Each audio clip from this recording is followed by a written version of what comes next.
magandang hapon sa inyong lahat. Eto po, andito pa rin tayo. Tuloy tayo makikibaka or makikilaban sa kung ano yung katotohanan at nararapat sa ating bayan. So, alam niyo yun. Alam ko maraming sumusubok na sirain ang aking integridad or i-discredit yung sinasabi ko pong katotohanan. Pero, di po ba nga, kapag nagsasabi ka ng totoo, hindi mo kailangan ng script. At natatawa lang ako kasi ang daming nagpapanggap na kakilala nila ako at alam niyo yung istorya ng buhay ko. Yung iba nga, ang basehan nila ng relasyon is all about money.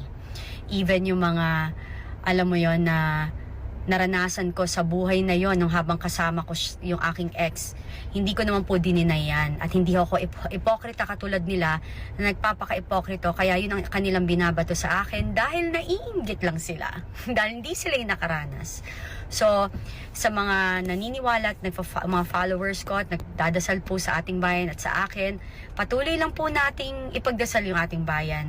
Kasi hindi ho mananalo sila sa dasal at saka sa pag-utos or paghiganti ng Panginoon para matanggal na yung mga dapat tanggalin dyan sa gobyerno na umaabuso sa kanilang posisyon. So, alam niyo, wag ho tayo mag-engage. Kasi gusto ko nila ng attention. Wag ho tayong sumagot. Kasi alam niyo po, una sa lahat, yung kanilang mga account are fake. And sabi nga, meron nga akong nakita na isang post na 10 taon akong binubuli, bakit di ako malis? Napakatanga din nung taong yun, no? Kalalaking tao, pakilamero rin. Wala kasing alam, di ko nga kilala yan. Nagmamagaling, nagpapasikat. So, una sa lahat, sinabi ko naman sa inyo, pag mahal niyo yung tao, 'di ba? Titiis ka.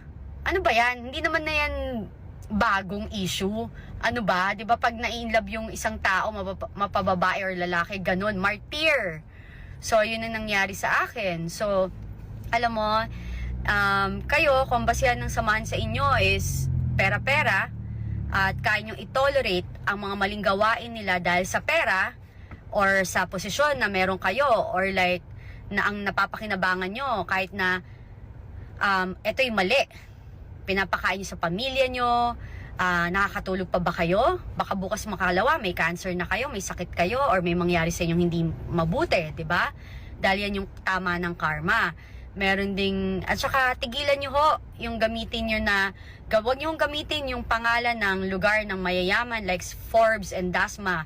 Dahil hindi ho lahat ng taga Forbes saka Dasma is katulad nyo na masasama ang budhi. Marami rin hong nakatira dyan na mabubuti ang kalooban at mababait, God-fearing.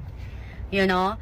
And ultimo yung aking pagbabalik loob sa Diyos ay kini-question nila. Diba? Kung hindi ba naman ho napaka-evil ng kanilang pag-iisip, yung mga taong nagbabalik sa loob sa Diyos ay pag-iisipan pa nila ng mali. Kasi that's a Satan thought thinking eh.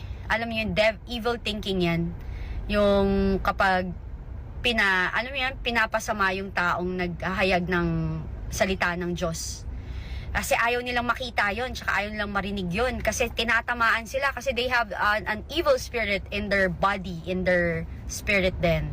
And nakakatawa yung, kaya ayaw nila ako eh.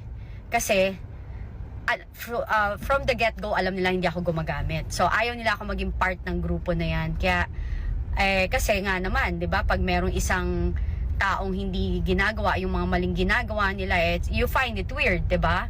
Kaso, yun nga, ganun talaga po buhay. Ito ho yung destiny ko na kailangan kong gawin para ho sa inyong lahat, tsaka sa ating mga future apo at mga anak. Sabi ko nga ho sa inyo, kapag nandun ka sa grupong yon, you feel normal and it's okay. But it's not okay. Especially if you're leading a country. So, again, patuloy ho tayo magdasal. Ipagdasal din po natin yung ating mga leaders na matauhan din sa paligid na kung talagang ang kanilang intensyon is pangalagaan ang kapakanan ng mamamayang Pilipino, dapat po na panindigan nila yon. At wala akong kaibigan, wala akong pamilya dito. Dapat to ipaglaban nila tayo sa kanilang sinumpaang tungkulin sa AFP and PNP. Alam ko malapit na po. And God bless po. I love you all and thank you sa support.